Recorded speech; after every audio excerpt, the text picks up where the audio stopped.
PFI PFI PFI. जय हिंद दोस्तों। आज की डेट में अगर हम लोग किसी भी तरह की अराजकता फैलाने वाले इवेंट की बात करें या फिर जहां पर किसी भी प्रकार के लड़ाई झगड़े हुए थे, वमनस्यता फैली थी, तो वहां पर आपको दबी कटी जबान में पीएफआई का नाम सुनने के लिए ज़रूर मिल जाएगा।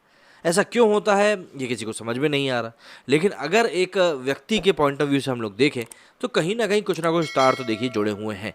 सिमी गई, पीएफआई आई, मतलब ठीक है, इन दोनों के बीच में कोई रिलेशन नहीं है, लेकिन उसके बाद भी बार बार नाम सामने आना कहीं ना कहीं नाकाम, मतलब कान तो खड़े कर ही रहा है। अब ऐसे में केंद्र सरकार से लगातार ये उम्मीद की जा रही थी कि भाई आप लोग पीएफआई को बैन क्यों नहीं कर देते। अब किसी भी संगठन को बिना किसी आधार के बैन करना कहीं ना कहीं बहुत कठिन हो जाता है, लेकिन अब ऐसे में केंद्र सरकार ने पीएफआई को अलग अलग तरीके से घेरने की योजना ज़रूर बना ली, और इन योजनाओं के तहत किस तरीके से पीएफआई पर एक्शन लिया जाएगा उसी बारे में बात करने वाले हैं हम लोग इस वीडियो में। केंद्र सरकार ने इस्लामिक कट्टरपंथी संगठन पॉपुलर फ्रंट ऑफ इंडिया यानी पीएफआई पर लगाम कसने की तैयारी शुरू कर दी। 2022 पीएफआई का आखिरी साल हो सकता है। कर्नाटक सरकार के टॉप सोर्सेज के मुताबिक इसके लिए एक एक्शन टीम का गठन भी हो चुका है। दरअसल पीएफआई का कई आतंकी गतिविधियों में कथित तौर पर हाथ रहा है, लेकिन अभी तक वो देश में बैन नहीं हो सका, और अब कर्नाटका के बीजेपी नेता प्रवीण नेटारू की हत्या के बाद वो केंद्र के रडार पर आ गई। 5 दिन पहले यानी कि 4 अगस्त को गृहमंत्री अमित शाह बेंगलुरु के कार्यक्रम में हिस्सा लेने के लिए पहुंचे थे। सोर्सेज ने भास्कर को बताया कि ये कार्यक्रम के बाद में अमित शाह, कर्नाटक के सीएम बसवराज बोम्मई और राज्य के गृहमंत्री अरागा ज्ञानेंद्र के बीच में मीटिंग हुई थी। अब दैनिक भास्कर में छपी हुई रिपोर्ट के अनुसार तो यही बातें निकलकर सामने आ रही हैं कि यहीं पर पीएफआई के लिए, मतलब कि इस मीटिंग में पीएफआई को खत्म करने के लिए एक जॉइंट एक्शन प्लान बनाने का फैसला हुआ है। अब इसके 3 दिन बाद यानी 7 अगस्त को प्लान पर काम करने के लिए टीम का गठन भी हो चुका है। एक्शन टीम में दिल्ली और कर्नाटका के कुछ आला अधिकारियों के साथ ही इंटेलिजेंस के लोग भी शामिल हैं। केंद्र सरकार देश भर के उन अधिकारियों की लिस्ट भी तैयार कर रही है जो पहले भी इस तरह के सेंसिटिव मामलों में इन्वेस्टिगेशन में शामिल हो चुके हैं। ये टीम कर्नाटका ही नहीं बल्कि देश के सभी हिस्सों में पीएफआई के खिलाफ 3 मोर्चों पर काम करेगी। इस टीम का मुख्य रूप से काम होगा पीएफआई के खिलाफ ऐसे ठोस डॉक्यूमेंट इकट्ठे करना जो नेशनल ही नहीं बल्कि इंटरनेशनल लेवल पर भी इसके खराब मंसूबों के खिलाफ सबूत जुटा सके। पीएफआई के नेटवर्क की मैपिंग करना शुरुआती कर्नाटका से होगी, लेकिन देश के उन सभी इलाकों का भी मैप तैयार होगा जहां पीएफआई से जुड़ा एक भी व्यक्ति रहता है। पीएफआई की फंडिंग के सोर्सेज का भी पता लगाना होगा, साथ ही उससे जुड़े सारे डॉक्यूमेंट्स कलेक्ट करने होंगे।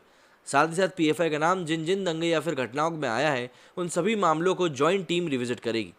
फिलहाल कोई डेडलाइन तो तय नहीं हुई है, लेकिन कर्नाटका में अगले साल फरवरी मार्च तक चुनाव होने की संभावना है। एक्शन प्लान बनाते वक्त इस बात की भी चर्चा हुई होगी। ऐसे में चुनाव से पहले पीएफआई के खिलाफ कुछ बड़ा एक्शन लिया जा सकता है। प्रवीण नेटारू की साथ जो भी कुछ हुआ उसके बाद सरकार के खिलाफ बीजेपी कार्यकर्ताओं के बगावती सुरपन पे उसकी धमकी दिल्ली तक सुनाई दी। कर्नाटका के बीजेपी कार्यकर्ताओं ने अपने प्रदेश अध्यक्ष नलिन कुमार कतील की कार को घेर लिया और जमकर हंगामा भी किया था। वो कई घंटों तक भीड़ के बीच फंसे रहे। इतना ही नहीं, भाजपा युवा मोर्चा के कई कार्यकर्ताओं ने सामूहिक इस्तीफा भी दे दिया। इससे पहले राजस्थान के उदयपुर हत्याकांड और महाराष्ट्र में फार्मासिस्ट उमेश कोल्हे के मामले में भी पीएफआई का हाथ होने की बात सामने आई थी। इस बीच पटना में भी पीएफआई से जुड़े बड़े नेटवर्क का भांडाफोड़ हो चुका है। अगर हम बात करें तो 1992 में बाबरी मस्जिद विध्वंस के बाद 1994 में केरल में मुसलमानों ने नेशनल डेवलपमेंट फंड मतलब कि एनडीएफ की स्थापना करी थी। धीरे धीरे केरल में इसकी लोकप्रियता बढ़ती गई और इस संगठन की सांप्रदायिक गतिविधियों में संलिप्तता भी सामने आई। साल 2003 में कोझिकोड के मराड़ बीच पर 8 हिंदुओं की हत्या में एनडीएफ के कार्यकर्ता गिरफ्तार हुए। इस घटना के बाद बीजेपी ने एनडीएफ के आईएसआई संबंध होने के आरोप लगाए, जिससे साबित किया नहीं जा सका।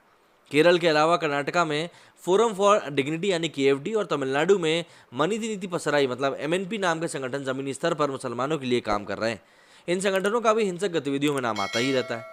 वहीं नवंबर 2006 में दिल्ली में एक बैठक हुई। इसके बाद एनडीएफ इन संगठनों के साथ मिल गया और पीएफआई का गठन हुआ।